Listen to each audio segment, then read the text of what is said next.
தந்தை, மகன், தூய ஆவியின் பெயராலே ஆமீன். ஆண்டவர் உங்களோடு இருப்பாராக, உம் ஆன்மாவோடும் இருப்பாராக.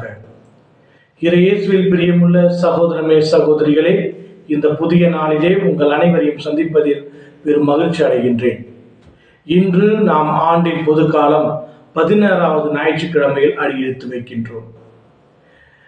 இன்றைய நற்செய்தியின் வழியாக இயேசு கிறிஸ்து மத்தேயு எழுதிய நற்செய்தி 13வது அதிகாரம் வசனங்கள் 24 43 முடிய உள்ள வசனத்தில் கோதுமை மணியும் கலையும் உவமை வழியாக இறைவனுடைய எல்லையற்ற அன்பையும் இரக்கத்தையும் நமக்கு கூறுகின்றார்.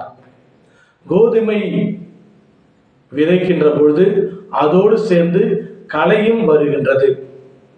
ஆனால் அப்பொழுது அதை ஒன்றும் செய்யாமல் இரண்டையும் ஒன்றாக வளர விடப்படுகின்றது. அது அறுவடை காலம் வருகின்ற பொழுது முதலில் களையை அறுத்து நெருப்பிலும் பின்பு கோதுமை அறுத்து களஞ்சியத்திலும் சேர்க்க வேண்டும் என்ற செய்தியை நமக்கு தருகின்றது. இதன் மூலம் இறைவனுடைய இரக்கத்தையும் அருளையும் நாம் தெரிந்து கொள்ள வேண்டும். இன்றைய முதல் வாசகத்தில் ஞான நூலிலிருந்து எடுக்கப்பட்ட வாசகத்தில் இவ்வாறு கூறப்படுகிறது: கடவுள் வலிமை மிக்கவராக இருந்தாலும் அவர் நீதியோடும் நேர்மையோடும் இரக்கத்தோடும் நமக்கு தீர்ப்பிடுவார் என்ற செய்தியை கூறுகின்றது. இன்றைய 2ஆம் வாசகத்தில் பவுலடியார் ரோமையருக்கு திருமுகத்திலிருந்து எடுக்கப்பட்ட வாசகத்தில் இவ்வாறு கூறப்படுகின்றது: நாம் பலவீனங்களில் இருக்கின்ற போது தூய ஆவியின் துணையை நாட வேண்டும் என்ற செய்தியை நமக்கு கூறுகின்றது. அன்புமிக்க இறை சொந்தங்களே, நாம் இந்த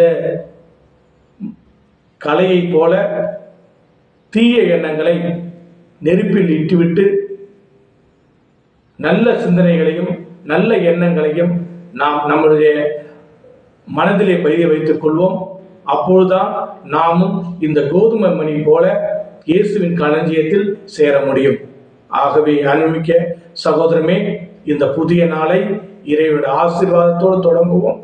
இறைவன் நம்மையும் நம்முடைய சுற்றி உள்ளவர்களையும் நிறைவாக ஆசீர்வதிப்பார். எல்லாம் உள்ள இறைவன் தந்தை, மகன், தூய திரு ஆவி உங்கள் அனைவரையும் நிறைவாக ஆசீர்வதித்து காத்து வழிநடத்துவாராக. ஆமேன்.